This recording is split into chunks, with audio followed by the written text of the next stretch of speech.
সাতজনে কুরবানি দিব ঠিক করেছি ভাই, সাতজনে কুরবানি দিব ঠিক করেছি ভাই।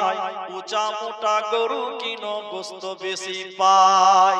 এই বলিয়া সবাই মিলে বাজারেতে গেল, এই বলিয়া সবাই মিলে বাজারেতে গেল।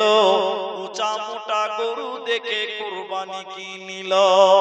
ঈদের নামাজ পড়ে এসে জবাই করলো গরু, সেখান থেকে কেবল বাপু ঝগড়া হলো শুরু। সলিমউদ্দিন চৌকি সারাই কলিমুদ্দির বলে, সলিমউদ্দিন চৌকি সারাই কলিমুদ্দির বলে, কলিজা আর মগজা কিংবা বুটির পিঠের তোলে। সেলিম বলে কলিমুদ্দির সত্য কথা বটে, খালি কাটির হাড় দিকি তার সিনা গেল কোটে। হার হাড্ডি সবই আছে সিনা কিংবা নাই, বুইয়া বলে বিদেশেতে চালান হচ্ছে ভাই। হার হাড্ডি সবই আছে সিনা কিংবা নাই, বুইয়া বলে বিদেশেতে চালান হচ্ছে ভাই। কোবরা বলে বুইয়া কিন্তু ঝগড়া লাগার জম, নিজের ভাগত বেশি ফেলাই পড়ার ভাগত কম।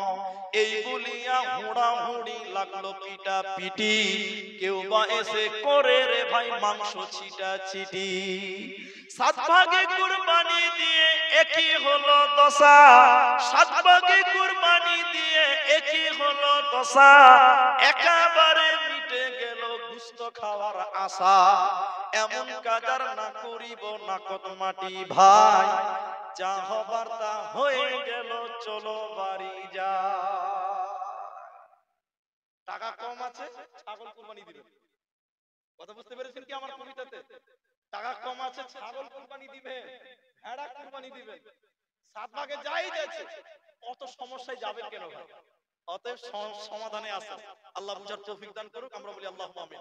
প্রতিপালক, আমি পরিশেষে দোয়া করি আমাদের যারা মারা গেছে, আমাদের যারা মারা গেছে তুমি তাদের কবরস্থান থেকে মার্জনা করো, আমরা বলি আল্লাহুম্মা আমিন। ইলাহাল আলামিন।